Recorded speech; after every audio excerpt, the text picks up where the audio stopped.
Bonjour et bienvenue à Aventure Nord. On se trouve présentement au Parc Nature de Pointe-aux-Outardes, situé à proximité de Baie-Comeau. Et si on est ici aujourd'hui, c'est parce qu'on s'en va visiter un vrai bijou de la nature. Regroupant une dizaine d'écosystèmes différents, le Parc Nature de Pointe-aux-Outardes est une réserve naturelle de la biodiversité unique. Pour nous en parler, allons rencontrer un guide plus que passionné, Frédéric Bénichou.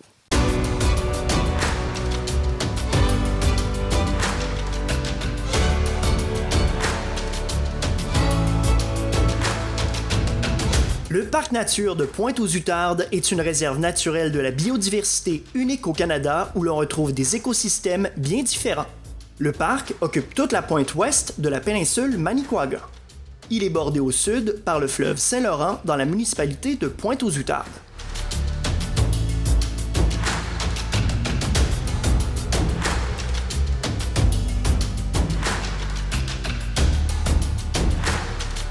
Donc Frédéric, parle-moi un peu du Parc Nature. Comment tu le qualifierais?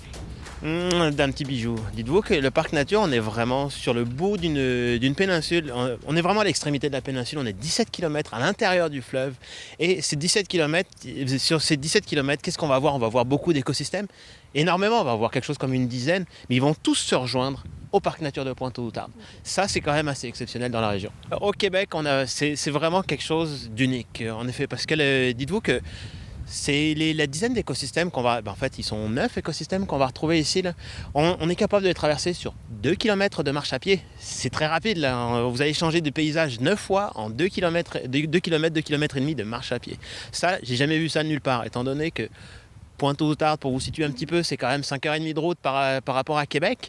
Et entre Québec et Pointe-aux-Outardes, vous allez voir quoi? Vous allez voir du fleuve, un petit peu de montagne, encore du fleuve, plus beaucoup de montagnes, et c'est juste ça. Mais ici, là, c'est très diversifié en un tout petit espace. Est-ce qu'il y a quelque chose qui explique ça, cette particularité-là qu'on retrouve ici à Pointe-aux-Outardes? La proximité de plein de rivières. Donc, en fait, ici, là, quand on regarde un petit peu autour de nous, là, on va voir la rivière aux Outardes. Là, c'est sûr que c'est une rivière majeure. On est dans l'estuaire ici. Donc, c'est 43 km de large, cet estuaire. Mais juste en face de nous, on va retrouver, en fait, l'estuaire. On va retrouver une autre rivière majeure, la rivière Betsamite. Et derrière nous, on va retrouver la rivière Manicouagan. C'est quand même 3 rivières qui sont énormes. Et ces 3 rivières convergent toutes ici, au niveau de la péninsule Manicouagan.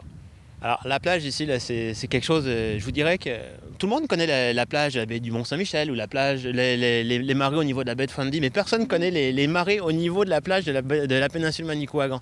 Moi ça m'épate parce que dites-vous une chose, là c'est sûr c'est du sable, c'est vraiment du sable fin, un petit peu à l'image de toute la côte nord d'ailleurs au passage, mais ici les marées là, l'eau à marée basse, comme ce matin là, elle s'en va sur 5 km. 5 km où vous avez seulement 10 cm d'eau au niveau de vos chevilles, vous pouvez marcher loin, et là vous allez rencontrer des organismes qu'on ne rencontre pas forcément ici. Disons qu'ici c'est pas rare qu'à marée basse on rencontre des oursins, des anémones sur la plage, hein, je parle sur la plage. Ça c'est généralement, on pense tous qu'il faut aller dans les mers tropicales pour aller voir tout ça. Non, ici là, c'est à pied qu'on va les observer. C'est quand même quelque chose d'assez impressionnant. Puis en plus l'eau ici, elle est chaude. Elle est vraiment chaude. Là, je vous inviterai à aller vous baigner après. Là, l'eau est aux alentours de 25-26 degrés Celsius à marée montante et quand il fait beau. Ce qui n'est pas forcément le cas maintenant. Là. Comment ça a commencé tout ça, ce beau projet-là de fonder un parc nature ici? Alors ça c'est mon directeur en fait. C'était un projet d'étude en fait parce qu'ici il faut bien voir que c'était plus un gros dépotoir qu'autre chose. C'est les gens venaient vraiment plus jeter leurs déchets au niveau du site ici où ils venaient brûler, faire de la jeep. Enfin bref, c'était tout ce qu'il fallait pas faire dans un milieu comme ça. Là. Et mon directeur quand il était jeune, quand il était encore étudiant au cégep de Baie-Comeau, il a monté un projet justement pour essayer de protéger ce site parce qu'il trouvait que c'était incroyable. Au niveau des oiseaux ici, ça méritait d'être protégé. Et depuis 1982-85, le parc existe officiellement. Et depuis 1995, là, on se développe de façon touristique. Donc, c'est-à-dire que là, on a mis des barrières, tout ça. Puis, je vous dirais que maintenant, la dégradation du site, elle se fait d'une autre façon. Elle se fait un peu plus naturelle. Mais disons que les dégâts humains, là, c'est fini. Donc, le site est vraiment protégé depuis environ une vingtaine d'années. C'est l'érosion des berges, je pense, entre autres, là, ici, là, la problématique du site. C'est le gros problème. Disons que on voit la mer, elle est quand même relativement belle.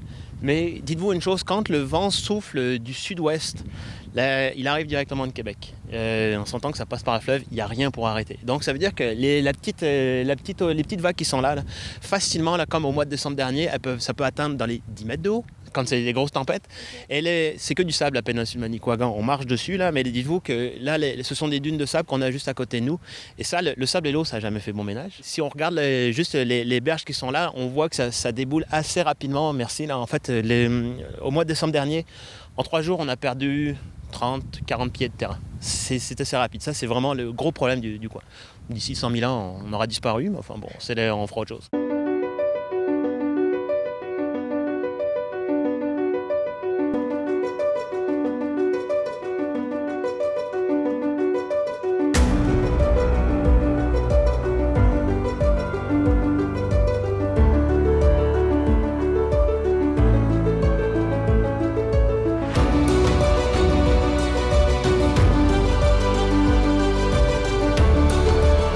Il y a 8 écosystèmes, vous parlez même de 9 à 10.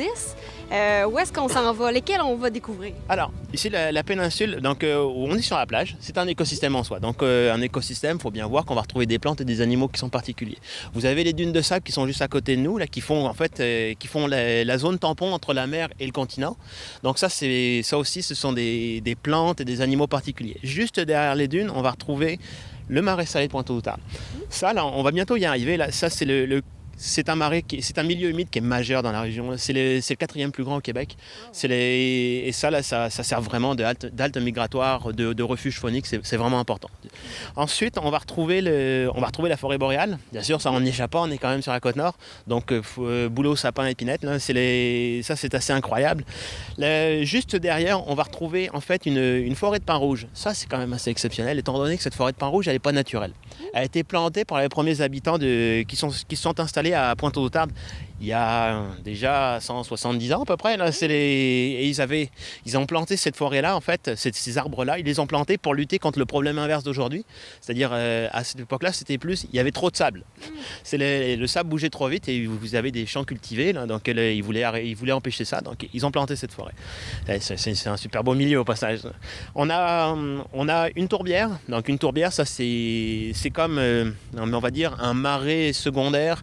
C'est une zone vraiment très très humide, mais qui a quand même son importance, surtout pour les petits oiseaux qui viennent nicher à l'intérieur. On a aussi un jardin d'oiseaux. Moi, je vais le compter comme un nouvel écosystème, étant donné qu'on a créé nous-mêmes, là, c'était cette année, on a créé vraiment un endroit pour attirer spécifiquement des oiseaux. On a créé un nouvel endroit, vraiment, là où on a planté des nouvelles plantes pour attirer des nouveaux oiseaux. Et ça marche déjà, là. Il suffisait juste déjà d'élargir un petit peu l'espace, puis on avait des oiseaux qu'on n'avait jamais vus, là. Wow. Genre un tangara écarlate. On avait coupé quelques arbres, puis il y a un tangara écarlate qui était déjà là. Genre cet oiseau, c'est peut-être la première fois en 30 ans qu'on le voit, là. Mais lui, il attendait vraiment de son jardin à lui. Donc là, ce que tu viens de me faire goûter, c'est excellent. Qu'est-ce que c'est? Alors ça, c'est de la roquette de mer. De son vrai nom, Caquillée dentulée, je vous passerai le nom latin, là. En fait, ça, c'est une petite plante qui a la particularité de pousser, mais réellement sur le sable, hein. Il n'y a pas beaucoup de plantes qui ont ce pouvoir-là, de pousser sur le sable. Et cette plante-là, en fait, elle est en bordure entre la dune et l'eau, et l'océan tout simplement.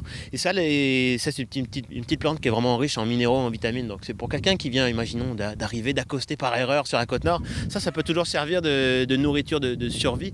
En fait, les premiers explorateurs, vous savez, quand ils arrivaient d'Europe, eux, ça faisait quelque chose comme 2-3 semaines qu'ils n'avaient pas mangé de légumes frais. Donc la majorité du temps, ils étaient tous malades, là. Et ça, cette plante-là pouvait justement servir à les ressourcer un petit peu, à les remettre d'aplomb. Ce que leur donnaient en fait les Amérindiens, en fait, ils leur donnaient que ça, là, quand justement ils arrivaient.